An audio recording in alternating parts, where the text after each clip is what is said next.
ফিরে এসে আর খুঁজে পাচ্ছি না। যা না বাবা, আগে স্নানঘরটা দেখে নিয়ে আয়। বিন্দু গরিব ঘরের, আমি তো গরিব ঘরের। তার মানে তোমাদের বাড়িতে এতদিন যা সমস্ত চুরি গেছে সব আমি নিয়েছি, তাই বলতে চাইছো তুমি?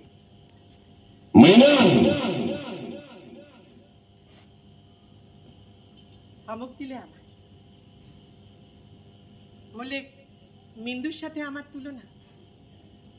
বটে, বিন্দু তো বিন্দু, আমি তবে কে? আমি কে জানি? বিন্দুকে যে পরনে কাপড় চোপড় দিয়েছিলাম সে দেখেও তুমি খুশি হবে, সে দৃশ্য দেখে। তাই তুমি আমার হাত খরচের টাকা বন্ধ করে দিলে। আমারও যে দেখো, পরদিন থেকে পাট শিখে তুমি মোটা কাপড় পরা শুরু করলাম। আর আমার ইটো থালা যখন আমি কলতলায় বসে মাজতুম, সেই দৃশ্য দেখো তুমি খুশি হবে। আসলে আমাদের খুশি না করলেও হয়, কিন্তু তোমাদের খুশি না করলেই হয়।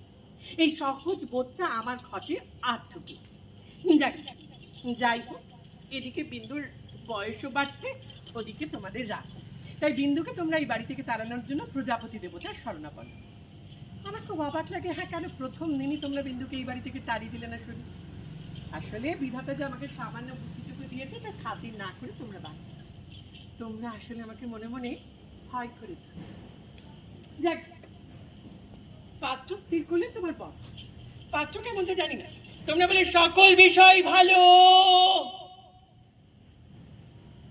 তাই বুঝি বটি বলে যাক বাবা, বড় মা মাংসের মুখ রেখেছে, শেষে মেয়েটার একটা হিলে হলে বলে কথা, হিলে হলে বলে কথা।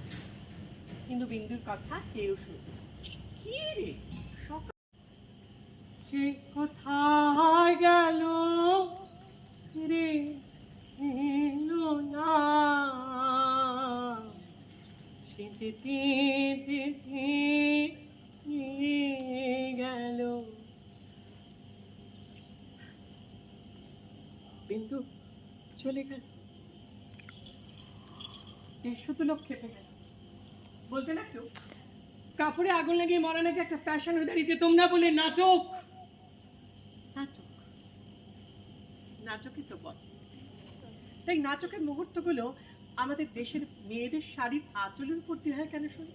তোমাদের বীর পুরুষদের ধুতি কোচার উপর দিয়ে হয় না কেন? আর বিন্দুকে বলি বেঁচে থাকতে রূপে গুণে কোনো যশ আদায় করতে পারি না, অন্তত মরবার সময় যে একটা ভালো পন্থা অবলম্বন করবি, যাদের দেশ শুধু লোক আত্মালি দেয়, ওটা তাও পারলি নে। অথবা কিনে মর না মর, আর আগে বললি না কেন? আগে বললি না কেন? আমার মৃত্যু আর আগে বললি কেন? মশাই বিয়েতে কোনো মত ছিল না, তাই তিনি পূর্বেই কাছে চলে গেছে।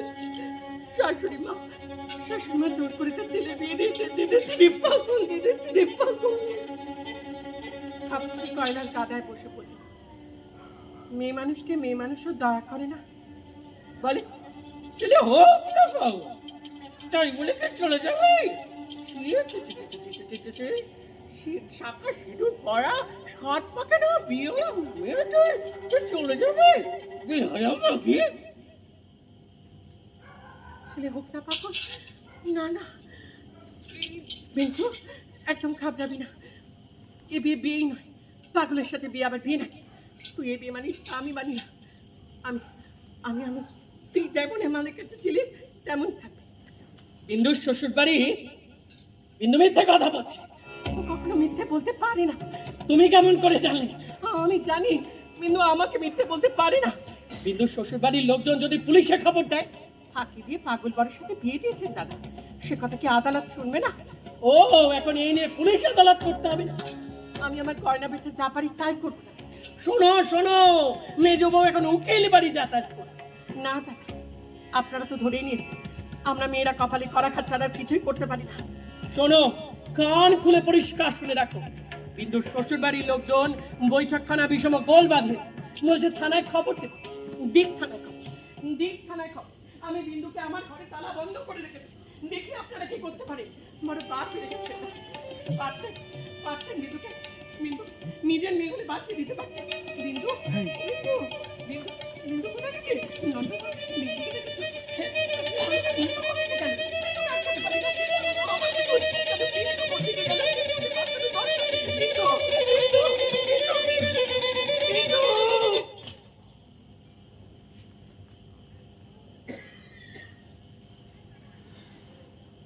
রেগে গিয়ে ধরা দিয়েছে ও শ্বশুরবাড়ির লোকেদের কাছে, জানো?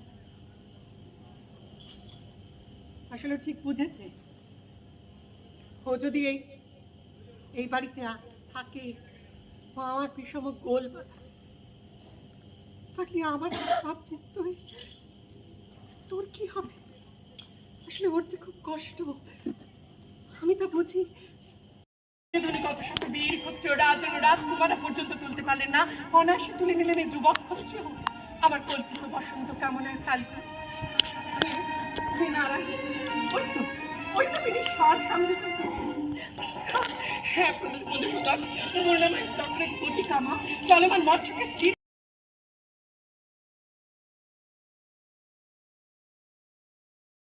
গো। ওই মেয়ের বউ গরিব ঘরে মাথাটা খেয়ে বসলেন তো, কি বলে নালিশ করলেন। কিন্তু আমি জানি তুমি আসলে মনে মনে বেঁচেই গিয়েছে। এদিকে বিন্দু বড় ভয় ভয় আমার কাছে এলো, যেন ওর ছোঁয়া আমি সইতে পারবো। জগৎ সংসারে তার যে জন্মাবার কোনো সহজ শর্ত আছে তা সে মানতেই চাইতো না, তাই সে সবসময় চোখ এড়িয়ে এড়িয়ে পালিয়ে পালিয়ে দেয়। আসলে অনাবশ্যক আবর্জনা ঘরের আনাচে কানাচে তো পড়েই থাকে বলুন, আমরা সবাই সেটাকে অগ্রাহ্য করি। কিন্তু অনাদরে মেয়ে মানুষ, একে তো অরাজ্য, তার উপর মেয়ে মানুষ, তাই তার আস্থা করে ঠাঁই মেলে। কিন্তু আমার ঘরে তার যে একটু জায়গা আছে তা আমি পরম স্নেহে পরম যত্নে আদরে বুঝিয়ে দিই।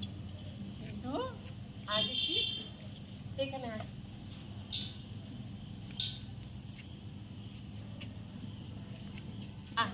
এখানে আমার কাছে শো দেখিনি, আজ থেকে তুই আমার ঘরে শো কেমন? আমি পাশের পালককে তুই এখানে শো না শো। আমি তোর পিঠে হাত বলিয়ে দিই।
এ তো আমাদের মেয়ে মানুষদের নিত্য নৈমিত্তিক ঘটনা রে। তুই চুপ করে শো, আমি তোর মাথায় পিলি কেটে দিচ্ছি। সোনা ঘুমালো পাড়া জুড়ালো, কিন্তু আমার খরচে শুধু আমার একার ঘর নয়, দুদিন যেতে না যেতে এই লালার খামাচির মতো কি সব বেরোলো।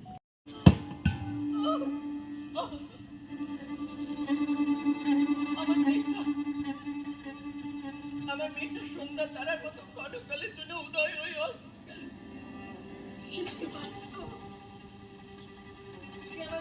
যা কিছু করো, যা কিছু সত্য সব মেনে দিতে পারে।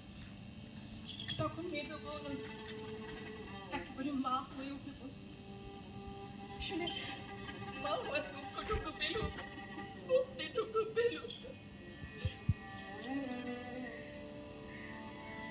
জীবন হয়তো এভাবে গড়াতে গড়াতে ঠিক কেটেছে, সকল তো যায়, কিন্তু বিধাতা বাদশা। বিন্দু বিন্দু ইস কি কাণ্ড দেখেছ? আমার বড় যায় খুঁড়তে তো বল, বিধবা মায়ের মৃত্যুর পরে খুঁড়তে তো ভাঙতে জন্ম বিয়ে করা সেই মেয়ে মানুষকে নিয়ে গিয়ে গৃহে নিয়ে গিয়ে মাতৃয়া দেখে বঞ্চিত করলো 5 ভাগে। হ্যাঁ আমি পাঞ্চা নর্মপুত্র, নর্মরাজ আপনাকে রক্ষা করুন, কারণ আমাকে সর্বপ্রথম কণ্ঠলগ্ন হতে হলো আপনারই কাছে, আমার কুমারিত্ব ভগ্ন হলো আপনারই কাছে। মা হবার বিকটার ঠিক, আমি তোমাকে কোনো দোষ দিচ্ছি না। তোমাকে তো আমি ভালোবাসতে পারিনি কোনোদিন। শুধু প্রশ্ন তোমাকে খালি করি। শুধু পৌরুষের আস্ফালনে কি ছিল পাঞ্চালী বিজয়ের পটভূমি, শুধু বীর ভোগ্যা পৃথিবী আর রূপবুদ্ধা নারী, এই ছিল তোমার অভিষ্ট। অভিষ্ট ছিল ধাত্ররাষ্ট্রের উত্তরাধিকার, যে করেও ছিলেনি তবে কুরুপ্রা তাদের কাছ থেকে। তবে কেন সেই দিনে বীর অর্জুন লক্ষ্যভেদ করলেন না দুঃশাসন দুর্যোধন কর্ণের পক্ষ? কেন কেন কেন? গোটা রাজসভা নীরব নিস্তব্ধ বধির হয়ে গেল। না না দুঃশাসন, আজ আমি পুরো রাজসভায় যেতে অপারগ। আজ আমি রজস্বলা অট্টহাস্যে হেসোনা দুঃশাসন। একটা প্রশ্নের উত্তর দিতে পারি? জ্যেষ্ঠ আর্যপুত্র কি নিজেকে জুয়ায় হেরে যাওয়ার পর আমাকে দাও রেখেছিলেন? তা কি করে সম্ভব? নিজে দাসত্ব বরণ করেছে তার ধর্মপত্নীকে। অন্যায়, এ অধর্ম। আমি তোমার পায়ে পড়ছি দুঃশাসন, এই কলঙ্কের ভাগ তুমি নিও না। আমি পুরো কুলবধূ, আমি দাসী নই। না না দুঃশাসন, না না। গোটা রাজসভা নীরব নিস্তব্ধ বধির হয়ে গেল মুহূর্তে। পিতামহ ভীষ্ম দ্রোণাচার্যকে পাচার্যের মতো প্রস্তর পথ হয়ে গেলেন আমার পঞ্চ স্বামী। সেই রাজসভায় সেই অপমানিতা 125তম মঞ্চায়ন। আর আমাদের এই নাটকের আলো ডিজাইন করে এবং আলো চালায় দীপভূমি। ও 125টা শো করেছে, আমার কিছু কম। আর আমাদের মিউজিক করছে ও রিসেন্টলি 2টো শো করছে, প্রীতম। আর আমাদের সাহায্য করেছে সপ্তর্ষি এবং শুভদীপ। আর অসংখ্য ধন্যবাদ, আপনারা আমাকে সহ্য করছেন। রবি ঠাকুর বোধহয় চান না তাই ঝড় তুলে দিচ্ছিলেন, আমি একটু তাড়াতাড়ি শেষ করে দিচ্ছি ভয়ের জন্য। এইটুকুনি বলা। মানে ঝড়টা ঠিক এমন সময় এসেছিল, মনে হচ্ছিল যেন এটা একটা মুহূর্ত। আমরাও বসে আসলে 125তম শো করলেও এক একটা আলাদা আলাদা জায়গায় এক একটা আলাদা আলাদা পাওয়া। আজকের শেষটা আমাদের কাছে পাওয়া, যেভাবে পরিবেশও আমাদের সাথে সম্মতি দিল। যাই হোক, আমাদের নির্দেশক ধ্রুপদ ঘোষ মহাশয়কে সম্বর্ধনা জানাবেন। আমি অভিক বাবুকে একটু ডাকবো, একটু কষ্ট করে যদি অভিক বাবু আসেন, সম্মাননা তুলে দেবেন অভিক বাবু আমাদের নির্দেশক ধ্রুপদ ঘোষের হাতে। আমরা আজ 125তম মঞ্চায়ন এই শান্তিনিকেতনে করলাম, এই নিভৃত পূর্ণিমা নাট্যগ্রামে করলাম। অভিক বাবু একটু কষ্ট করে এসছেন, সম্মাননা উত্তরীয় পরিয়ে বরণ করে নিচ্ছেন নির্দেশককে।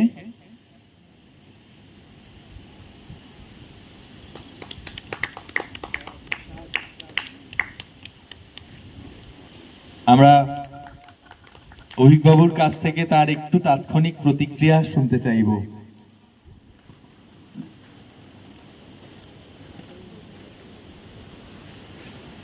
সাধু সাধু, তাৎক্ষণিক প্রতিক্রিয়া।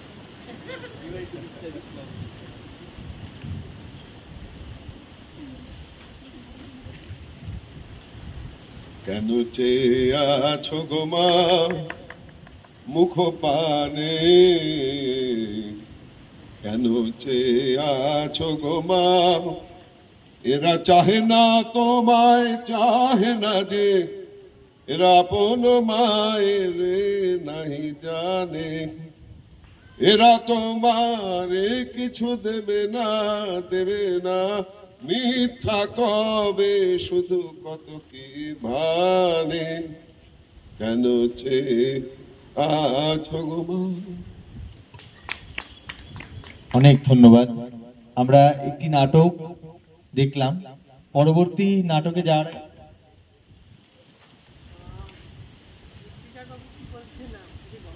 না, তাহলে আমরা এগিয়ে যাই নাকি?